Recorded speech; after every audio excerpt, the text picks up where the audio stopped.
Bismillahirrahmanirrahim. Assalamualaikum warahmatullahi wabarakatuh. Salam sejahtera untuk kita semua dan selamat pagi. Semoga kita semua dalam keadaan sehat dan senantiasa selalu diberikan kesehatan oleh Allah Subhanahu wa taala. Bismillahirrahmanirrahim. Innal hamdalillah nahmaduhu wa nasta'inuhu wa nastaghfiruh wa na'udzubillahi min syururi anfusina wa min sayyiati a'malina may yahdihillahu fala mudhillalah wa may yudlilhu fala hadiyalah.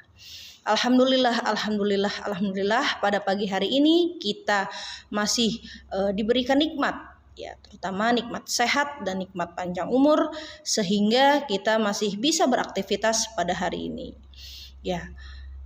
Seperti biasa, kegiatan rutin kita setiap Jumat pagi yaitu tausiah, mendengarkan tausiah. Pada kali ini Bu Nisa akan memberikan tausiah yang kalian hanya mendengarkan saja, ya. Untuk kegiatan merangkum itu 1 bulan sekali, ya. Oke, baik. Untuk pada pagi hari ini, ya, Bu Nisa akan membawakan tausiah yang insya Allah bisa bermanfaat untuk kalian semua dan bisa diterapkan dalam kehidupan sehari-hari. Ya, bismillahirrahmanirrahim. Pada pagi hari ini Bu Nisa akan membahas tentang sikap terpuji, yaitu ada tawadu, ikhlas, dan mohon pertolongan. Oke, sebelumnya apa sih yang dinamakan tawadu gitu ya? Nah, sekarang kita akan bahas poin pertama adalah tawadu. Oke. Ya, anak-anak masih ingat sifat wajib Allah yang bernama qiyamuhu binafsihi, yang artinya Allah berdiri sendiri dan tidak membutuhkan pertolongan makhluknya. Jadi Allah itu tidak beranak dan tidak diperanakan, dan Allah itu juga berdiri sendiri, tidak dibantu oleh siapapun.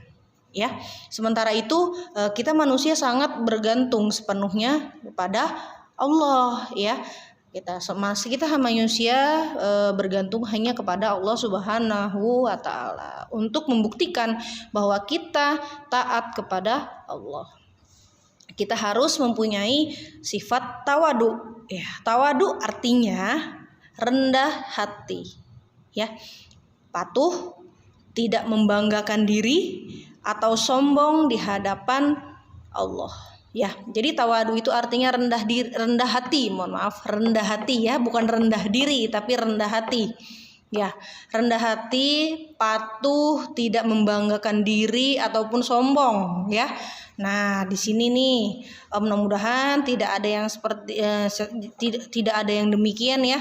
Tidak sombong, tidak membanggakan diri. Sebenarnya apa sih yang mau kita banggakan di dunia ini? Toh semuanya yang kita punya di dunia ini akan kembali lagi kepada Allah, termasuk manusia.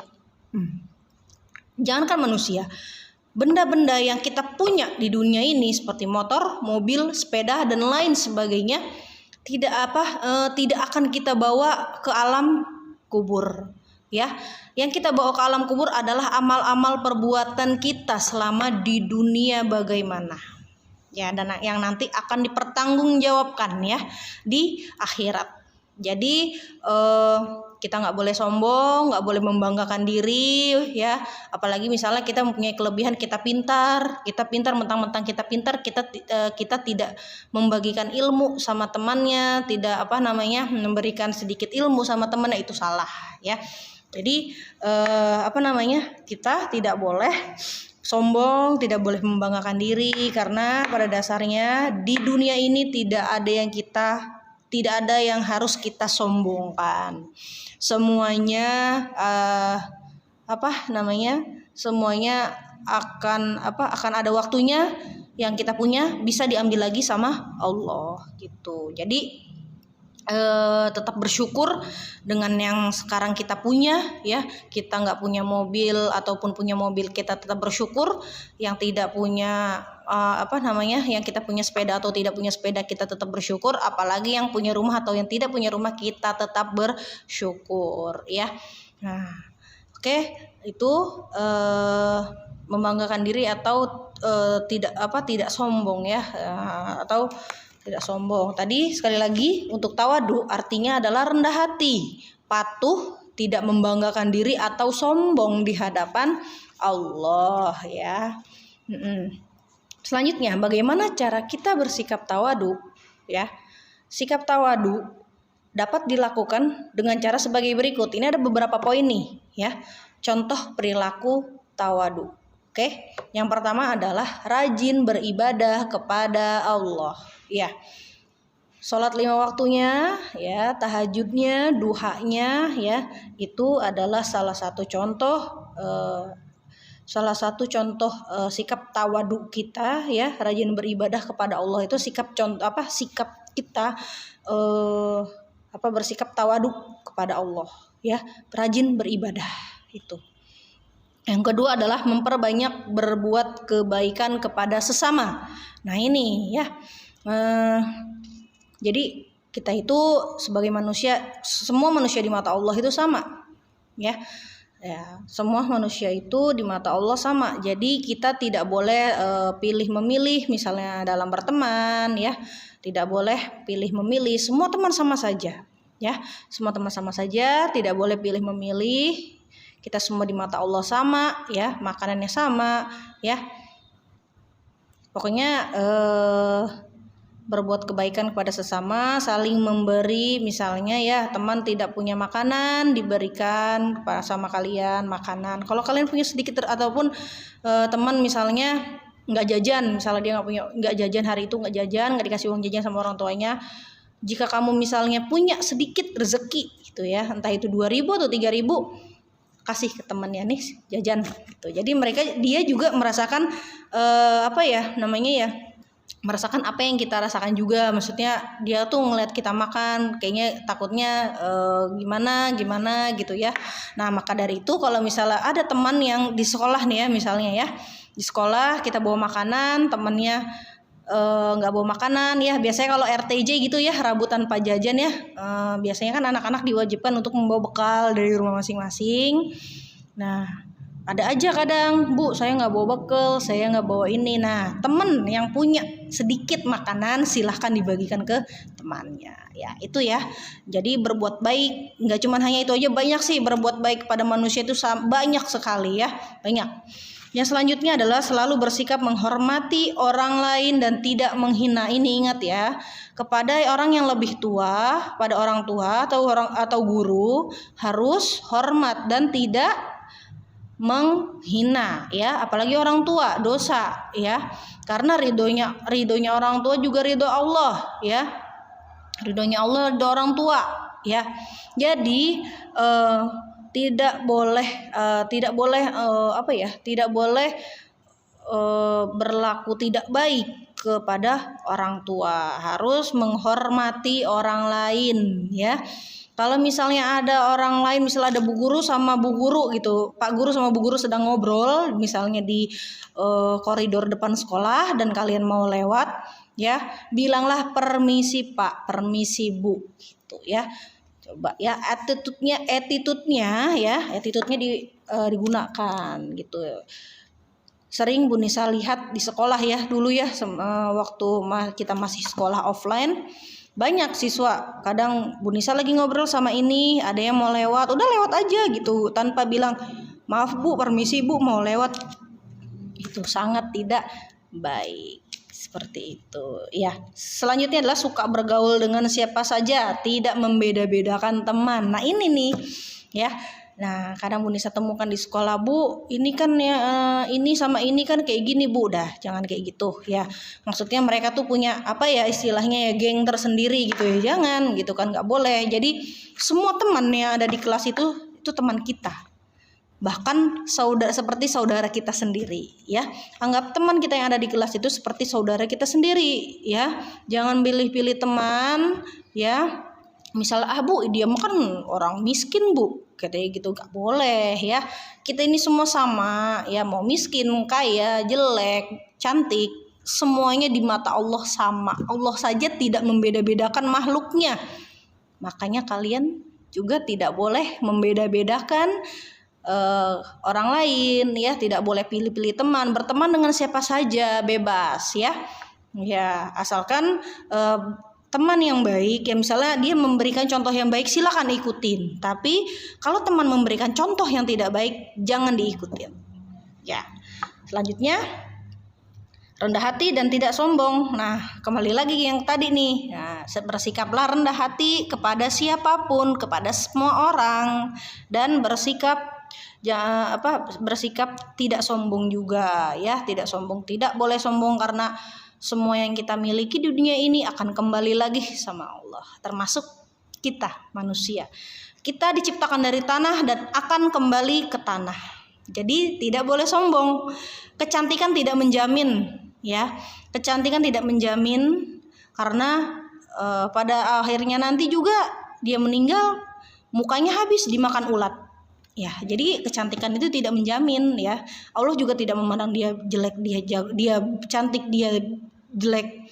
Nah, karena semuanya sama gitu ya. Selanjutnya adalah rukun dengan teman. Nah ini ya, kadang Bu Nisa juga sering melihat dulu ketika mengajar ada yang berantem, ada yang debat, ada yang ini, ada yang itu gitu kan ya.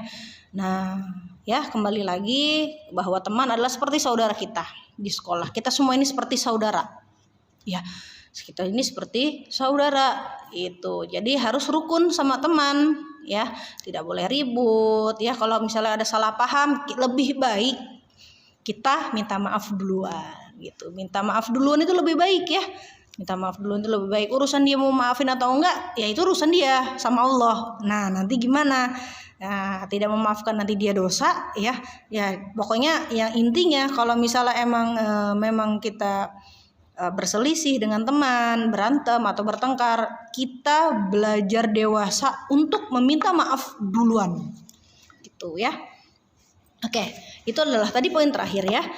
Rukun dengan teman ya. Jika ada masalah jangan memendam dan tidak boleh saling menyakiti, apalagi menyakiti sampai teman ditonjok, sampai teman dicakar ya, jangan sampai ya. Jangan sampai, nggak boleh ya. Selesaikan masalah dengan baik. Jika kalian tidak mendapatkan kata sepakat, minta tolonglah kepada guru atau orang tuamu. Nah, ini ya. Di sini dibutuhkan orang yang pandai dalam menyelesaikan masalah secara bijaksana. Ya. Jadi kalau misalnya temennya nakal ya, udah terus dia malah memojokkan kamu gitu ya. Terus nggak nemu titik permasalahannya, ya minta tolonglah kepada guru atau orang tua untuk bisa menyelesaikan masalah ini ya. Poin yang kedua adalah kita membahas tentang ikhlas. Tadi tawadu sudah kita bahas. Yang kedua adalah tentang ikhlas ya. Apa sih arti ikhlas itu ya? Ikhlas dalam arti bahasa adalah bersih, murni, tanpa tercampur apapun. Dengan demikian pengertian ikhlas dalam perbuatan adalah pembersihan perbuatan dari pamrih atau pujian manusia. Jadi yang namanya ikhlas ya, kita melaksanakan sesuatu, melakukan sesuatu itu dari hati dan tidak sama sekali meminta pujian dari orang lain ataupun meminta imbalan dari orang lain. Ingat ya, ikhlas itu mengerjakan sesuatu tanpa meminta imbalan dari orang lain. Ikhlas dalam perbuatan hanya mencari keridhaan Allah Subhanahu wa taala. Nah, ini ya. Gitu. Jadi mau sholat pun kita harus benar-benar ikhlas hati kita karena kita ini ingin berhadapan dengan Allah gitu ya ketika sholat. Jadi benar-benar hati kita bersih, ikhlas gitu kan, mengerjakannya nggak gerasa-gerusuk, nggak cemberut, nggak marah-marah gitu kan, tapi benar-benar hati yang bersih dan ikhlas. Oke, segala sesuatu yang kita lakukan harus ikhlas, antara lain melaksanakan ibadah harus ikhlas agar kita mendapatkan ridho Allah Subhanahu wa taala. Yang tadi Bu Nisa bilang, ketika melaksanakan sholat benar-benar hatinya harus bersih dan ikhlas agar kita mendapatkan ridhoan dari Allah Subhanahu wa taala. Yang kedua, belajar juga harus ikhlas agar ilmu kita bermanfaat. Kalau belajar kita tidak main-main, belajar kita bercanda, ngobrol ya, itu nanti ilmunya hilang lagi ya. Tidak ditambahkan sama Allah tetapi hilang lagi ilmunya nanti ya. Yang selanjutnya, membantu orang tua juga harus ikhlas ya. Jangan sampai ada nih orang tuanya ngadu, "Bu, anak saya masa disuruh ke warung imbalannya minta uang 2.000," katanya gitu. Aduh. Jangan ya. Jangan. Kalau membantu orang tua itu harus dengan yang ikhlas. Kalau misalnya kita nggak minta, tapi kecuali orang tua yang ngasih, misalnya ya, "Baim, tolong belikan garam ke warung," gitu kan ya. "Mama mau masak nih, garamnya habis." Nah, Baim pergilah ke warung. Setelah itu kembali, "Mah, ini garamnya," katanya gitu. "Ya, terima kasih Baim," gitu. Nah, setelah itu mamahnya memberikan misalnya uang 2.000 untuk Baim. "Baim, ini untuk Baim jajan beli permen atau coklat." Nah, itu boleh diterima karena kita tidak meminta gitu kan. Kalau misalnya bisa aja kita ketika ada orang kita membantu orang lain, terus orang lain itu misal memberikan kita uang atau barang, bisa kita bilang misalnya, "Tidak perlu, tidak usah, tidak apa-apa kok, insya Allah saya membantu dengan ikhlas," ya. Itu ya. Oke, lawan dari perilaku ikhlas adalah riya atau pamer. Nih, riya adalah melakukan sesuatu karena orang lain agar mendapatkan pujian atau imbalan. Riya merupakan perilaku tercela yang harus dihindari dalam kehidupan sehari-hari. Tuh yang tadi, nggak boleh pamer. Mentang-mentang punya mobil 5 pamer, motor 10 pamer, rumah besar pamer. Padahal apa? Ketika nanti kita meninggal, semua benda itu tidak dibawa ke alam kubur, tidak dikubur bersama kita. Yang dikubur apa? Hanya amalan-amalan kebaikan kita selama di dunia yang akan nanti kita pertanggungjawabkan di akhirat. Itu ya, harus ingat. Tidak boleh pamer atau riya. Oke, itu ikhlas ya. Selanjutnya tentang memohon pertolongan ya. Memohon pertolongan bisa sekarang saya tanya, bisa nggak sih kalau kalian hidup sendiri? Ya, tentu pastinya tidak akan bisa. Kita tidak bisa hidup sendiri tanpa bantuan orang lain. Oke. Semua makhluk berada dalam kekuasaan Allah Subhanahu wa taala. Tidak ada yang berkuasa selain Allah. Kekuasaan manusia berada di bawah kekuasaan Allah Subhanahu wa taala. Untuk itu manusia tidak boleh sombong ketika berkuasa. Kekuasaan manusia bersumber dari pemberian Allah. Nah, ini ya. Allah bersifat kudrat, artinya berkuasa. Allah menguasai segala yang ada di alam semesta ini. Allah Subhanahu wa taala yang mencipta, mengatur dan mengendalikan dunia. Tidak ada satu kejadian tanpa campur tangan Allah. Kekuasaan Allah tidak terbatas. Nah ini ya, kekuasaan Allah tidak terbatas. Kelahiran dan kematian manusia adalah bukti kekuasaan Allah Subhanahu wa taala. Bencana yang terjadi wujud kekuasaan Allah. Allah juga memiliki sifat iradat yang berarti berkehendak. Allah maha berkehendak terhadap segala sesuatu. Terjadinya sesuatu di dunia ini atas berkehendaknya Allah Subhanahu wa taala. Semua manusia tunduk kepada kehendak Allah. Nah, sekarang gini, pernah nggak sih kalian ngelihat kecelakaan gitu di jalanan atau di mana? Ya, apa yang terjadi dengan para pengendara atau penumpangnya?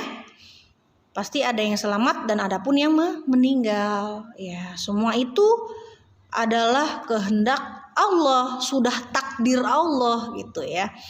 Siapa yang selamat dan siapa yang meninggal hanya siapa yang selamat dan siapa yang meninggal, semua itu adalah kehendak Allah. Ya, yang meninggal, siapa yang selamat dan siapa yang meninggal hanya Allah yang menentukan. Ya, jadi kadang, Bu Nisa pernah dengar katanya peramal ini ngeramal ini katanya dia meninggal tanggal sekian, sampai dia meninggal pun dia tahu gitu tanggalnya. Wah, ini orang bisa menyamakan ya, maksudnya menyaingi Allah ini. Wah, Masya Allah banget ini orang ya. Tapi kan tidak baik juga gitu kan. Semua kematian, rezeki, jodoh itu sudah diatur sama Allah Subhanahu wa taala. Jadi kalian tidak perlu takut dan khawatir ya. Semua sudah ada dalam catatan Allah. Sudah ditentukan sama Allah. Tinggal nanti waktunya aja Allah kasihnya kapan. Seperti itu. Oke. Ya, kamu pasti yakin bahwa Allah Maha Kuasa dan Maha berkehendak. Lalu apa yang harus kita lakukan? Kita harus memohon pertolongan hanya kepada Allah agar yang terjadi kepada kita adalah kebaikan. Kita selalu memohon pertolongan sama Allah agar apa yang kita lakukan adalah semua sumber kebaikan, ya. Bisa adalah kebaikan-kebaikan gitu ya. Ya, contoh perilaku memohon pertolongan Allah adalah sumber dari segala sesuatu. Kita harus rajin berdoa kepada Allah untuk memohon perlindungan dari semua kejahatan dan dijauhkan dari segala musibah dan bencana. Surat Al-Mu'min ayat 60. Silahkan nanti bisa dilihat ya, dibaca. Hanya dibaca saja ya. Dilihat, baca saja. Tentang perilaku memohon pertolongan terdapat dalam surat Al-Mu'min ayat 60. Oke, sebelum dan sesudah belajar agar Allah melimpahkan ilmu yang bermanfaat. Sebelum dan sesudah makan agar makanan yang kita makan menyehatkan tubuh kita. Iya, seperti itu ya intinya dari tausiah ini. Kita harus bersikap harus bersikap terpuji. Yang pertama adalah tawadu, rendah hati, patuh, tidak sombong, tidak membanggakan diri ya. Setinggi apapun jabatan kita ya, tidak akan menjamin jabatan, harta, uang tidak akan dibawa ke alam kubur. Hanya amalan-amalan kita selama di dunia yang kita bawa ke alam kubur. Yang kedua adalah ikhlas. Kita belajar ikhlas ya, menerima dan melakukan segala sesuatu dengan ikhlas tanpa imbalan ya, tanpa meminta imbalan. Jika kita ikhlas, insya Allah Allah akan menggantikannya dengan yang lebih baik lagi. Yang ketiga adalah memohon pertolongan. Sudah jelas-jelas kita memohon pertolongan hanya kepada Allah Subhanahu wa taala. Bukan dengan yang lain. Ya. Hanya Allah lah tempat kita mengadu, tempat kita berserah diri, ya, tempat kita curhat, ya. Begitu, ya. Hanya Allah yang lebih mengetahui apa yang sebenarnya kita inginkan. Allah yang lebih tahu sebenarnya apa yang kita inginkan. Kita hanya bisa berencana, manusia hanya bisa berencana, tapi jika Allah tidak berkehendak, tidak akan terjadi. Iya. Seperti itu. Sekian tausiah dari Bu Nisa, semoga bisa bermanfaat untuk kalian semua dan bisa diterapkan dalam kehidupan sehari-hari. Sebelumnya mohon maaf jika ada perkataan Bu Nisa yang kurang tepat atau ada kesalahan. Kesalahan datangnya dari Bu Nisa, kebenaran datangnya dari Allah Subhanahu wa taala. Terima kasih. Wabillahi taufik wal hidayah. Wassalamualaikum warahmatullahi wabarakatuh. Salam sehat.